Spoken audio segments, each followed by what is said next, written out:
Então, este segundo bloco vai da questão 6 até a questão 10. Leia o texto a seguir, retirado de um dicionário de curiosidades sobre o Rio de Janeiro. Então, você tem um trechinho ali, abertura dos portos. Monumento erigido na praia do Rossel, em comemoração ao decreto de Dom João VI, em 28 de 1 de 1808, determinando a abertura dos portos, medida que acarretou a integração do Brasil no comércio exterior. Este monumento de bronze é constituído por duas imagens de mulher, simbolizando o comércio e a navegação. O referido monumento foi obra de Eugène Benet, escultor francês. Assinale a opção em que a exemplificação do conteúdo do texto está inadequada. Veja, quando ele fala a finalidade do monumento e diz que é determinando a abertura dos portos, não, né? Aqui era bem pacífico, porque a finalidade do monumento não era determinar a abertura dos portos. O que determinava a abertura dos portos era justamente o decreto de Dom João VI, em 28 de janeiro de 1808. A finalidade do monumento é uma comemoração ao decreto, e não determinar a abertura dos portos. Esta, então, era bem pacífica, bem tranquila. Agora veja, a motivação do monumento, comemoração ao decreto de Dom João VI. Isso sim, foi a motivação. Material do monumento, este monumento de bronze. Composição do monumento. Ele é constituído, ele é composto por duas imagens de mulher, simbolizando o comércio e a navegação. E por último, a autoria do monumento foi obra de Eugène Benet, escultor francês. Tudo bem? Chamar a atenção que aqui nesta passagem, o referido monumento foi obra de Eugène Benet. Veja, a gente tem um probleminha de pontuação, né? Porque o sujeito é referido monumento. E aí há uma vírgula separando o referido monumento da sua forma verbal foi. Tudo bem? Questão 6, resposta era a letra A. Questão 7. Analise o texto a seguir retirado de um livro dedicado ao ensino da redação. Então, curso de redação. Então, veja lá. As palavras são utensílios, a ferramenta do escritor. E como em todo ofício ou profissão, é imprescindível o conhecimento, o manejo dos utensílios de trabalho. Assim também na arte de escrever. Nossa base, pois, veja que esse pois é portanto, ele está deslocado, né? Nossa base, portanto, é o conhecimento do vocabulário. O emprego da palavra exata, própria e adequada, é uma das regras fundamentais do estilo. Como o pintor, por exemplo, deve conhecer as cores, assim o escritor deve conhecer os vocábulos.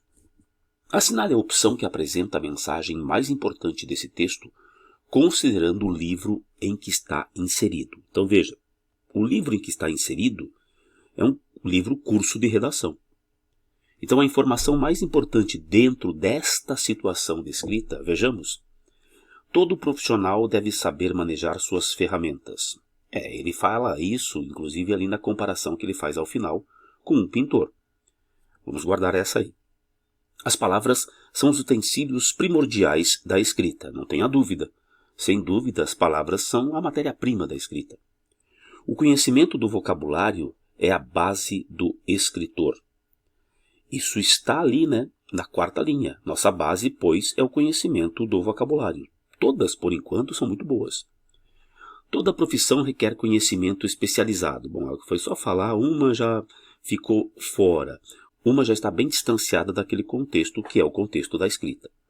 O emprego da palavra exata é regra básica de estilo. Bom, aqui nós não estamos discutindo necessariamente a ideia de estilo, embora ali na penúltima linha mencione a palavra própria adequada à regra fundamental do estilo. Essa não é a ideia principal.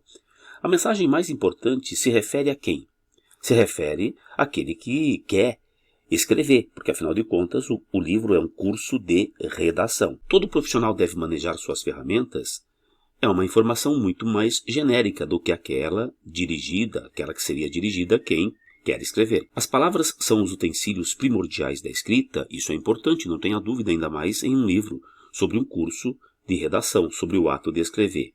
Mas veja que eu vou tirar a letra B, que tem uma correção em sentido amplo, para lembrar que a mensagem mais importante, segundo o enunciado, qual é a mensagem mais importante, considerando o livro em que está inserido? É um curso de redação, que tem um foco, que é aquele que quer escrever. O conhecimento do vocabulário é a base do escritor. Então, saber mexer com as palavras, o conhecimento do vocabulário, tá aqui, ó, é a base do escritor. Ele só inverte ali, né, e diz nossa base, portanto a base de quem vai escrever é o conhecimento do vocabulário. Questão 7, letra C. Questão 8, leia com atenção a fábula de Esopo a seguir. A cigarra passou o verão cantando enquanto a formiga juntava seus grãos. Quando chegou o inverno, a cigarra veio à casa da formiga para pedir que lhe desse o que comer. A formiga então perguntou a ela: "E o que é que você fez durante todo o verão?" "Durante o verão eu cantei", disse a cigarra. E a formiga respondeu: "Muito bem, pois agora dance." Veja, assinale a opção que apresenta nessa pequena narrativa o acontecimento desequilibrador do estado inicial. Então, qual era o estado inicial? No verão, a cigarra cantava, a formiga ficava trabalhando. O que desequilibra essa cena, essa situação?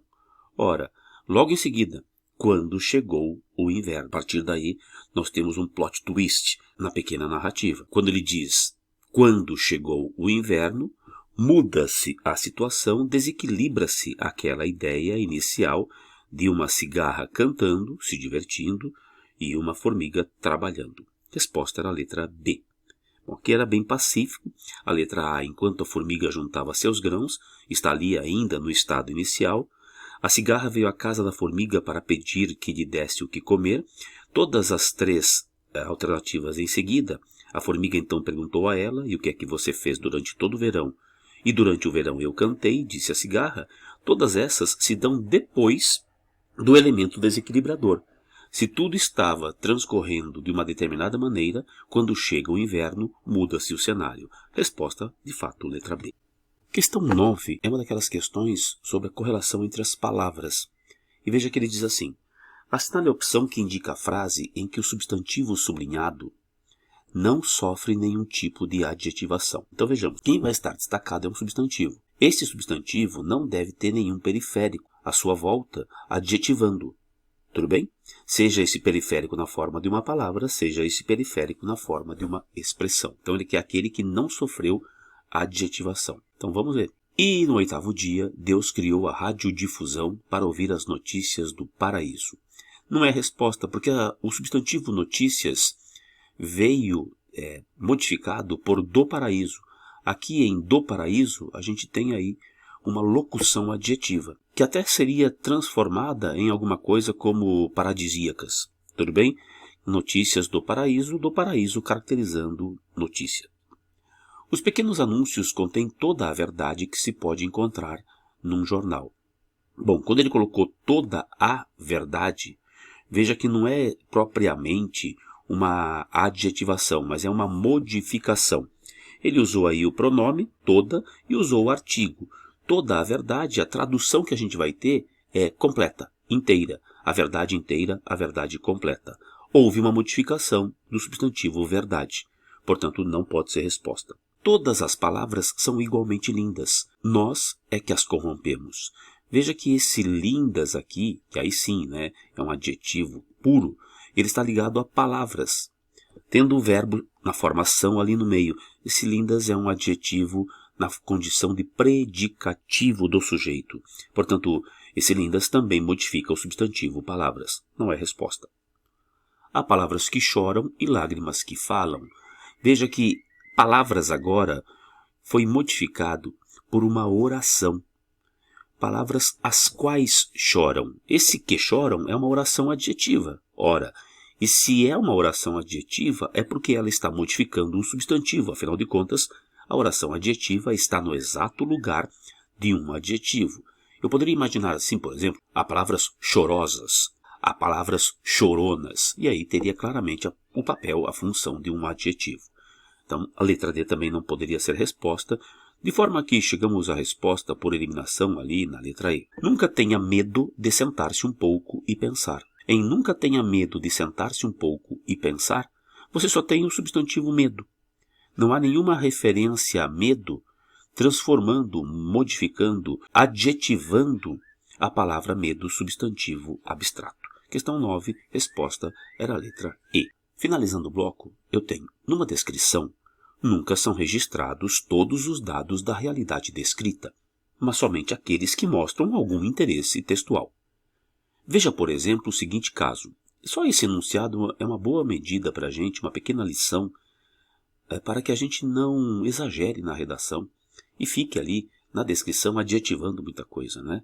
É importante que a gente trabalhe com aquilo que tenha interesse textual, que tenha uma funcionalidade. Se não, vejamos.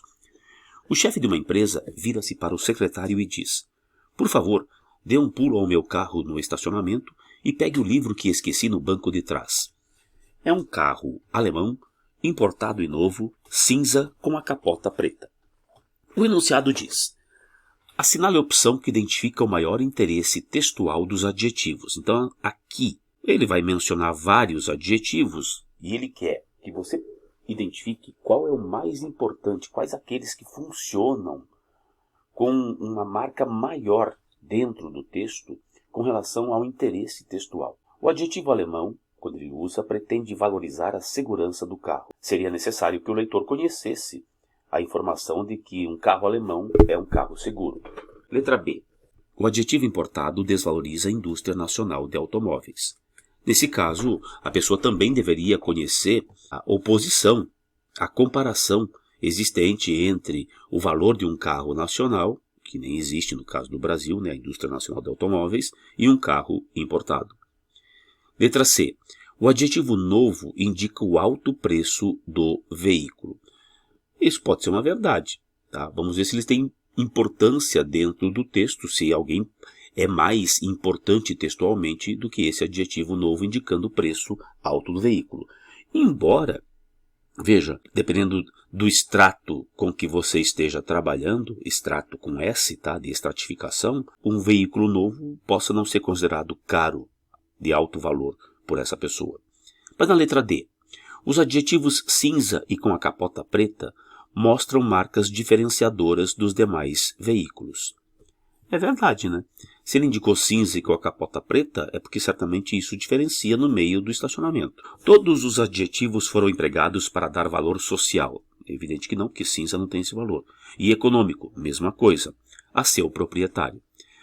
Bom, a letra E ficou muito visível, está fora. O adjetivo alemão, na letra A, era só se realmente alemão fosse um termo que dentro de qualquer contexto indicasse maior segurança para o carro. O adjetivo importado não precisa necessariamente desvalorizar a indústria nacional de automóveis. O adjetivo novo indica o alto preço do veículo. Como eu disse, às vezes pode não ser necessariamente um alto preço. Agora, por que dentro do contexto, por que dentro da situacionalidade textual, situacionalidade é um dos fatores de condição de texto, por que cinza e capota preta são marcas muito importantes? Tem o maior interesse textual a expressão desses adjetivos.